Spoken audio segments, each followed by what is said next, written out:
Welcome to the Right Take Podcast, news, ideas, and conversations at the intersection of politics and culture, a project of the David Horowitz Freedom Center. I will be your host, Mark Tapson. Welcome again to the Right Take Podcast. I am your host, Mark Tapson. There's a lot going on in the news this week, as usual, a lot of things I could address.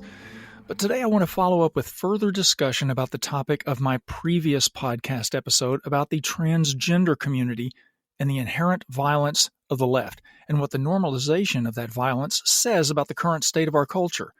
And I want to address why all this trans madness has become the flashpoint, the central conflict of the culture war between left and right.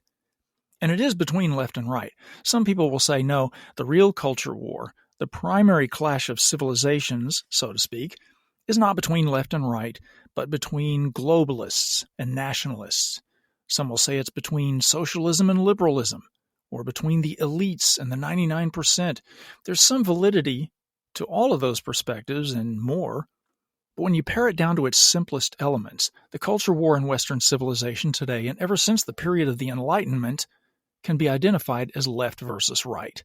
The values of progressive utopianism versus the values of conservative traditionalism, and maybe exploring that as a topic for another episode. But in this episode, as I said, we're going to focus on transgenderism and why it's the critical front now in the culture war and what it represents. If you want to get a real insight into the current decline of American culture today, and we are a culture in decline, we're a decadent civilization, if you want to get a clear picture of just how far we have descended into a self-inflicted madness, just look at how swiftly and with how little resistance the transgender community and its allies have become the most culturally and politically powerful movement in the U.S. A couple of years ago, I would have said Black Lives Matter held that position. But now it's the trans movement. And by allies, I mean everyone from the political class, especially the far-left Biden administration, although the weak Republican Party is complicit in this as well, to medical professionals, to the influential woke academics, to the brown shirts of Antifa, who each in their own way empower the trans movement and give it its momentum. By contrast, conservative Christians have become the least culturally powerful and most marginalized, to use the left's own terminology, demographic in the United States. As proof of that, look no further than the public and media response to the recent mass shooting at a Nashville Christian grade school perpetrated by a 28-year-old female, formerly a student at the school, named Audrey Elizabeth Hale, who identified as a transgender male. As I ranted about in my previous podcast, she shot dead 3 9-year-old students and 3 adults who worked at the school, after apparently planning the shooting for months and studying the plans and actions of other mass shooters. So this was carried out as a thoroughly premeditated mass murder, not a sudden burst of insanity or rage. And the reason I've waited this long to do a follow-up episode on this topic is that the shooter also left a manifesto, reportedly explaining herself, a manifesto that had not been released to the public. And I was hoping to get some insight from that manifesto into the shooter's motivations before I did a follow-up episode. But that manifesto still has yet to be released to the public, and there has been zero follow-up or curiosity from the mainstream media about it. Both of those points almost certainly tell you that the shooter's motivation must be damaging to the mainstream cultural narrative about who the actual violent haters are in our society. And let me back up a moment and assert that, yes, Audrey Hale was a she. I don't care whether she identified as male. I don't care if leftists throw their typical insanely violent tantrums because I'm dead naming her, using the name that she went by before she decided to act male. She deserves no respect, even in death, because she chose to make her last act on earth, slaughtering little kids and unarmed innocent older people who sacrificed their lives to protect those children. I emphasize that she chose to do this. She wasn't driven to it. She wasn't entrapped by law enforcement. She deliberately decided and stuck with that decision for a period of months to kill as many people as possible at one or more venues where she knew there was no armed security, and she shot dead 9-year-old children. I grieve also, of course, for the 3 adult staff members, but there's no denying that it takes a special depth of evil to target little children. Speaking of which, with 6 dead at this Christian school, 3 of them kids, as I keep saying, you would think that there would be a public outpouring of grief and outrage over this atrocity, as there always is in the wake of a mass shooting. But this one is different. This one has been treated differently in the left-wing media, by left-wing politicians, by celebrities, almost all of whom lean left. In other words, this shooting is being perceived differently by the cultural elites and by the young generations who have been successfully brainwashed by the transgender movement. The reason is that the shooting can't be blamed on a cis white male or a white supremacist or a Trump supporter or a member of the NRA, not one of which, by the way, has ever committed a mass shooting. This time, the shooter is a trans person, and the victims tragically belong to the wrong demographic. They were white Christians, which means they belonged to the left's most hated designated oppressor group. And the perpetrator belongs to the most protected, most celebrated, oppressed group today, transgenders. Therefore, the story being pushed since the massacre itself has been that the shooter, Audrey Hale, is first and foremost a victim herself. And arguably, the left would say, even the real victim here, driven by Christian intolerance and homophobia to arm herself heavily, plan for months to kill many people, and then commit mass murder. And by extension, the larger trans community itself has been victimized, so the narrative goes. Here's a good example of what I mean. A recent episode of All Things Considered on National Public Radio. Now, NPR, of course, is a left-wing propaganda outlet, which Elon Musk rightly noted by designating it on Twitter as state-affiliated media. NPR correspondents Adrian Florido and Melissa Block said that the transgender community, quote, fears a further escalation of hate, unquote, after it was revealed that the Nashville school shooter was trans, and their fear has been amplified due to a surge of anti-trans rhetoric. Florido said, today, March 31st, is the annual Transgender Day of Visibility. Okay, let me just stop him right there. Do transgenders need a day of visibility? Are they invisible? They're everywhere. Their numbers are surging thanks to a culture that encourages and even celebrates this grotesque, farcical, biologically incoherent gender confusion. Every single day we're inundated with the latest silly prancings of men pretending to be women on social media and in the news. The great pretender Dylan Mulvaney was made the face of Bud Light beer, among other corporate contracts, after having been granted a White House interview with no less than the president himself. Transgenders are not an invisible community. They don't need a day of visibility all to themselves, just as the LGBTQ community doesn't need an entire month of mandatory celebration. Okay, let me continue with the statement from this NPR correspondent who claimed that the LGBTQ community fears a further escalation of hate. An escalation of hate from whom? Who is attacking them? It's 6 Christian students and school staff members who lie dead and their families and friends devastated. What about the escalation of hate against them, against the Christian community? Christians are the most persecuted religious demographic around the world. In some countries, they're facing a literal genocide, not the fake genocide that the trans community lies about. And now in America, the media won't even mourn the victims of a school shooting for 2 reasons, as I've already highlighted. 1, the victims were white Christians, and 2, the shooter was trans. Anyway, NPR then reported on how fear among the trans community, quote, has been amplified this week by rhetoric and right-wing media that brands the entire trans community with the actions of one killer, unquote. What galling hypocrisy. First, there is ample evidence across social media that many in the trans community and their allies in the left-wing shock troops of Antifa are gearing up for a wave of actual violence against Christians and conservatives whom they claim are waging genocide against this supposedly invisible, oppressed community.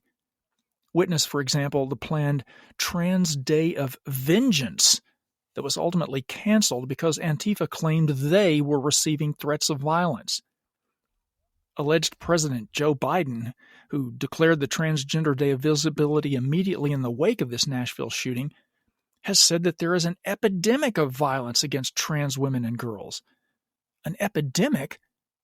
The left simply lies blatantly like this, and they can get away with it because they have the support of what Elon Musk called the state-affiliated media, like NPR.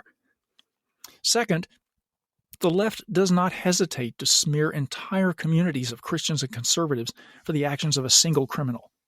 Indeed, Christians are not only being blamed for causing the Nashville shooting, they actually are the community facing an escalation of hate. But left-wing propaganda outlets like NPR circle the wagons instead around the trans community as if they were the victims in the Nashville shooting. After that shooting, some protesters inside the Tennessee state capitol held a moment of silence for those who lost their lives at the Christian Covenant Academy. So far, so good. But many of them held up 7 fingers in symbolic mourning, meaning they were counting the shooter among the victims. One protester stated, "Every death is a tragedy, y'all. It's 7 lives." No, sorry, it's not 7 lives. And it's not a tragedy when police take out a mass murderer in the act of carrying out a massacre and prevent the deaths of more innocent lives. It's called justice. The only tragedy is that the shooter wasn't shot sooner. Sorry if that's not being inclusive enough. And maybe some would say it's not very Christian of me to celebrate the death of any person, even a mass murderer. I would argue that Christians should celebrate when evil is stopped in its tracks. I think we should celebrate when justice is served. I celebrated when Osama bin Laden was taken out too. I reserve my mourning for the victims of evil, not the perpetrators of it. Another example. First, a transgender pastor from North Dakota has compared the treatment of the Nashville shooter to the crucifixion of Jesus Christ less than a week after the shooting. Micah Luigi, and I'm sorry if I mispronounced that name, who goes by they-them pronouns, was recently installed as the pastor of St. Mark's Lutheran Church in Fargo and delivered an Easter-themed sermon to a small congregation on April 2nd. As part of that controversial sermon, Luigi appeared to also draw a comparison between the treatment of trans people in the U.S. with the Holocaust and Japanese internment camps. This is such an absurdly hyperbolic comparison that it would be hilarious if it weren't such an outrageous lie. More examples. According to her website, Madonna announced an additional stop on her The Celebration Tour in Nashville on December 22nd, not to fundraise for the families of victims of the Covenant School shooting, but to fundraise for trans rights groups. Then there's the e-commerce site Etsy, which allows a significant number of shops to sell trans-themed items that threaten violence. "Armed queers bash back," reads this pride flag with a picture of an AK-47 on it that's being sold on Etsy. "Respect my pronouns or yours will be was-were," reads a sweatshirt. One t-shirt pictures 3 daggers along with the words, "Protect trans kids." "Respect gender pronouns or I will identify as a problem," reads one sticker. Another one reads, "Respect my pronouns or die by my sword." "We're here. We're queer. I have a brick," reads a candle. A candle? Who sells candles with political activist messages, especially violent ones? As Tucker Carlson noted in a Fox News commentary, a trans girl tried to assassinate Supreme Court Associate Justice Brett Kavanaugh at his home last year. Then a self-described non-binary shooter later murdered 5 people at a Colorado nightclub. In 2019, a trans teenager shot 9 people at a Denver high school, killing 1. In 2018, a mentally ill transgender person shot up a Rite Aid distribution center in Aberdeen, Maryland, killing 4. Now there's the Nashville school shooting, and police recently arrested a trans man in Colorado named William Whitworth, who goes by the name Lily. He had a kill list and a manifesto and was planning to attack 3 schools and churches. Tucker ended his commentary declaring the trans community to be the most dangerous extremist group in America. I would enlarge on that a little bit to add, as I mentioned before, the huge support group that the trans community has in the media, in the Biden administration, in the medical field, and of course, the shock troops of Antifa who can always be counted on to show up masked and armed and ready to brutalize anyone who dares speak out against this powerful movement. Along those lines, did you see the shocking video of former college swimmer Riley Gaines trying to talk at San Francisco State University about her experiences in NCAA swimming? Gaines, you may remember, has dared to speak out on behalf of her teammates who were forced to compete against a man called William Thomas during an NCAA championship. William Thomas was a mediocre male swimmer at the University of Pennsylvania who decided to tell everyone he is now a woman named Leah. So he was allowed to compete against women, whom he crushed in competition, because he's male. Because Gaines complained publicly about the unfairness of Leah Thomas competing against and dressing in locker rooms with women, the lunatics at the San Francisco State Asylum decided to make an example of her. A screaming, threatening mob surrounded Gaines and prevented her from moving through the hallways. During the chaos, a man dressed as a woman punched her multiple times. She managed to get to safety in a locked room, and the tolerant, inclusive leftists howled with rage outside the door and said they wouldn't let her go unless she paid them money.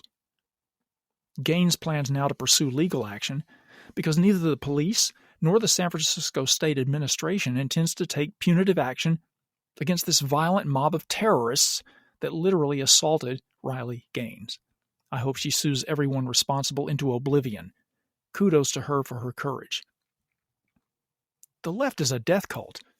It's not a culture of tolerance and inclusion. It's a culture of violent hatred, of chaos and transgression, of arrogance and narcissism, of barbarism and infanticide, of the denial of God and even of our own humanity. Back to my original point about why the transgender movement has become the tip of the spear of the radical left's assault on our civilization. Ever since the 1960s, feminism has been that tip of the spear of this cultural Marxist assault. Feminism and the sexual revolution have wreaked all sorts of havoc on our culture and politics, which is a topic for another day, but clearly it has served its purpose, and the next stage of the attack on Western civilization, the next level, is the transgender movement, which is the logical extension of feminism's assault on the very notions of masculine and feminine. It's assault on the family. It's assault on the unborn. Transgenderism, which is an assault on biological fact, takes this assault to the next level, and in the process completely jettisons feminist ideals and throws women and the very idea, the very definition of woman, under the bus. You can very plainly see this in the left's recent refusal to even define what the word woman means. Its refusal to keep biological males out of women's sports, out of women's beauty pageants, out of awards ceremonies that were designed for the achievement of women. The radical left was never sincere about feminism or defending women. It simply exploited that strategy until it was no longer useful and until it was time to take things to the next level. Now, some women, at least, are beginning to have their eyes opened about just how the far left has used them to get society to this point, where men pretending to be women now dominate every area in which women try to strive for their own achievements. In the process, women and the idea of woman, as I said, are now in the process of being erased. This is why the trans movement has seemingly overnight become the most urgent and embattled front, the flashpoint of the American culture war. Are conservatives winning or losing this culture war? Well, some would say that the pushback against transgenderism is gaining momentum, and an example of that would be Bud Light's costly mistake of making trans celebrity Dylan Mulvaney the face of its beer. Bud Light apparently lost $6 billion, that's billion with a B, in market value after that catastrophic miscalculation. But I think it's way too soon for our side to be gloating or getting complacent. Here's an example why. Country singer Kelsea Ballerini recently opened the CMT, or Country Music TV, Music Awards with a tribute to the 6 victims of the Nashville school shooting, then danced alongside drag queens on stage from the show RuPaul's Drag Race. Now, I know drag queens are not the same thing as transgenders, but it's all part of the same breakdown of sex in our culture, the eradication of differences between male and female. This is country music, which is generally considered the most conservative, traditional facet of the music biz, and perhaps even of all showbiz. And that's the reason the left considers it a big victory to have drag queens celebrated during the awards show. It's like planting a flag on conquered territory. The whole drag phenomenon, which is like transgender light, has overwhelmed almost every arena of the culture and is becoming normalized among our young people. And that, of course, is the point of the far left's celebration of drag culture, to normalize it among the younger generations, because the radical left knows the older generation will soon die off and take its Judeo-Christian values and morality with it to the grave. So in the larger sense, our children are the real battleground where the culture war is being waged, and we cannot afford to lose. Thanks for joining me here at the intersection of politics and culture. Please don't forget to subscribe if you like what you hear. Please leave a review. Until next time, I'm Mark Tapson, and this has been the Right Take Podcast.